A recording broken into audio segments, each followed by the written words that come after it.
ഓണാഘോഷ പരിപാടിയാണ് ഇന്നിവിടെ നടക്കുന്നത്. അതിൽ നമ്മുടെ ഓണാഘോഷ പരിപാടിയിലേക്ക് വിശിഷ്ട അതിഥികളായിട്ട് രണ്ടുപേരുണ്ട്. നമ്മുടെ ശിവറാവുത്തർ സാറ് എല്ലാ പരിപാടിയിലും നമ്മളോടൊപ്പം നിന്ന് കുടുംബശ്രീ പരിപാടിയും ഓണാഘോഷവും മറ്റും പരിപാടികൾ ക്രിസ്മസ് ആയാലും ഓണമായാലും ബക്രീദായാലും നമ്മളോടൊപ്പം തന്നെ നിന്ന് ആഘോഷങ്ങളിൽ പങ്കെടുക്കുന്ന ഒരു വ്യക്തി കൂടിയിട്ടാണ് പുള്ളി ഇപ്പോഴും നമ്മളോടൊപ്പം എത്തിയിട്ടുണ്ട്. അതോടൊപ്പം ഇന്നത്തെ വിശിഷ്ട അതിഥിയായിട്ട് എത്തിച്ചേർന്നെങ്കിൽ നമ്മളെ വനിതാ ജ്വല്ലറിയുടെ മേഡമായ നമ്മുടെ അനിത മേഡമാണ്.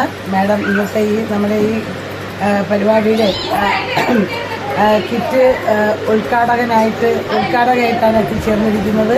അതോടൊപ്പം ഇന്നത്തെ ഈ കുടുംബശ്രീയുടെ ഓണാഘോഷ പരിപാടിയുടെ മുഖ്യ അതിഥിയായി നമ്മുടെ ശിവറാവുത്തർ സാർ, അതോടൊപ്പം അധ്യക്ഷ പദവി അലങ്കരിച്ച ഷക്കീല, കുടുംബശ്രീയുടെ പ്രസിഡന്റ്, അതുപോലെ നമ്മുടെ കുടുംബശ്രീയുടെ അംഗങ്ങളായിട്ടുള്ള ഓരോ വ്യക്തികളും ഇന്ന് വളരെയധികം ഭംഗിയായിട്ട് നമ്മൾ സാധാരണ കുടുംബശ്രീ ആഘോഷിക്കുന്നതാണ്, ഓണം ആഘോഷിക്കുന്നതാണ്. പക്ഷേ ഇന്ന് നമുക്ക് വയനാടിൻ്റെ ആ ഒരു പ്രശ്നമുള്ളത് കൊണ്ടും വളരെ വിഷമം നമ്മുടെ എല്ലാവരുടെയും മനസ്സിലുണ്ട്. അതൊക്കെ ആസ്പദമാക്കിക്കൊണ്ട് നമുക്ക് ആഘോഷങ്ങൾ വലുതായിട്ടൊന്നും നടത്താൻ സാധിച്ചില്ല എങ്കിൽ പോലും ഓണത്തിന് നമ്മളും പങ്കാളികളായിക്കൊണ്ട് ഈ പരിപാടി നടത്തുകയാണ്. അപ്പോൾ അതിന് എത്തിച്ചേർന്ന എല്ലാവർക്കും ഒറ്റ വാക്കിൽ തന്നെ ഞാൻ സ്വാഗതം ആശംസിക്കുന്നു. നമസ്കാരം, ന്യൂസ് കേരളം 24ലേക്ക് സ്വാഗതം. തൃക്കോവിൽവട്ടം ഗ്രാമപഞ്ചായത്ത് 17-ാം വാർഡ് പേരയം ധനശ്രീ കുടുംബശ്രീയുടെ ഓണാഘോഷ പരിപാടി ആർപ്പോ 2024 വിപുലമായ പരിപാടികളോടെ സംഘടിപ്പിച്ചു. അർഹരായ കുടുംബങ്ങളിൽ 100-ൽ പരം ഭക്ഷ്യധാന്യ പച്ചക്കറി കിറ്റുകളുടെയും ചികിത്സാ ധനസഹായ വിതരണം തുടങ്ങിയ മാതൃകാ പ്രവർത്തനങ്ങൾ മുൻ വർഷങ്ങളിലെ പോലെ ഇക്കുറിയും സംഘടിപ്പിച്ചു. ആർപ്പോ 2024 ഓണാഘോഷ പരിപാടികളുടെ ഔപചാരിക ഉദ്ഘാടനം കൗൺസിലിംഗ് സൈക്കോളജിസ്റ്റ് അനിത സുനിൽ നിർവഹിച്ചു. എല്ലാവർക്കും നമസ്തേ. ധനശ്രീ കുടുംബശ്രീ അതിൻ്റെ ഒരു ഓണാഘോഷമാണ് ഇവിടെ നടക്കുന്നത്. വളരെ വിഭവസമൃദ്ധമായൊരു സദ്യയൊക്കെ നിങ്ങൾ കുടുംബശ്രീ അംഗങ്ങൾ ഞങ്ങൾക്കും കൂടി തന്നിട്ടുണ്ട്. അതുമായിട്ട് ബന്ധപ്പെട്ട് ഇനി കിറ്റ് വിതരണമാണ്. ഭക്ഷ്യധാന്യ പച്ചക്കറി കിറ്റുകളെല്ലാം ഇവിടെ റെഡിയായിരിക്കുന്നു. ഏകദേശം 7-8 വർഷം കൊണ്ട് ഇതേ ഒരു പരിപാടി ഇവിടെ നടക്കുന്നു. അതിൽ വളരെ സന്തോഷം.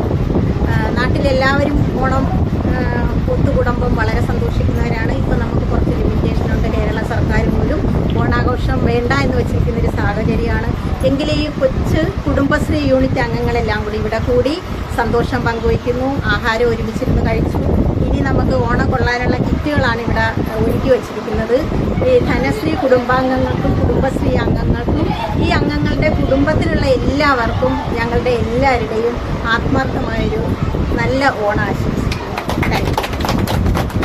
ധനശ്രീ കുടുംബശ്രീ പ്രസിഡന്റ് ഷക്കീല അധ്യക്ഷയായ ചടങ്ങിൽ സെക്രട്ടറി ഖുറൈശി സ്വാഗതം ആശംസിച്ചു. മുഖ്യ അതിഥിയായി പങ്കെടുത്ത സാമൂഹ്യ പ്രവർത്തകൻ ഷിബു റാവുത്തർ ഓണ സന്ദേശം നൽകി. ധനശ്രീ കുടുംബശ്രീ അംഗങ്ങളായ സബിയ, സുമതി, വനജ, ശ്രീലത, മിനി, നൂർജഹാൻ, ഫാത്തിമ തുടങ്ങിയവർ സംസാരിച്ചു. വിഭവസമൃദ്ധമായ ഓണസദ്യയ്ക്ക് ശേഷം ഓണപരിപാടികളും സംഘടിപ്പിച്ചു. ന്യൂസ് ഡെസ്ക്, കൊല്ലം. പരിപാടികളിലും വളരെ കൃത്യതയോടുകൂടി പ്രോഗ്രാമുകൾ സംഘടിപ്പിക്കുന്ന ഈ ധനശ്രീ കുടുംബശ്രീയുടെ ഭാരവാഹികൾക്ക് ഈ ഒരു അവസരത്തിൽ ഓണാശംസകൾ അറിയിക്കുന്നു. അതോടൊപ്പം തന്നെ നാടിൻ്റെ ഏതൊരു സാഹചര്യത്തിലും നാടിനാവശ്യമായ ഏതൊരു കാര്യങ്ങളിലും ഈ കുടുംബശ്രീയുടെ ഭാരവാഹികൾ അവരുടേതായിട്ടുള്ള ഒരു കയ്യൊപ്പ് അവർ ചേർക്കണമെന്ന് ഞാൻ പല കാര്യങ്ങളിലും ഞാൻ സാക്ഷിയായിട്ടുണ്ട്. ഇവരുടെ തന്നെ കുടുംബാംഗങ്ങളിൽ ആർക്കെങ്കിലും ഏതെങ്കിലും തരത്തിലുള്ള ജീവകാരുണ്യ പ്രവർത്തനങ്ങളുടെ ഭാഗമായിട്ട് സാമ്പത്തിക സഹായമോ ചികിത്സാ സഹായമോ ഒക്കെ വേണമെന്നുണ്ടെങ്കിൽ ഇവരെല്ലാവരും കൂടി തന്നെ കൈയിട്ട് അത് കൊണ്ടുവന്ന് കൊടുക്കുന്ന ഒരു സാഹചര്യങ്ങളുണ്ട്. പിന്നെ അതോടൊപ്പം തന്നെ ഇവിടുത്തെ മുതിർന്ന അംഗങ്ങളെ ആദരിക്കുന്ന ചടങ്ങുകൾ ഇവിടെ നടക്കുന്നുണ്ട്. തീർച്ചയായിട്ടും ഈ കൂട്ടായ്മ എന്നും ഇതുപോലെ നല്ല രീതിയിൽ പോകട്ടെ എന്ന് ആത്മാർത്ഥമായി പ്രാർത്ഥിച്ചുകൊണ്ട് നിർത്തുന്നു. നന്ദി, നമസ്കാരം.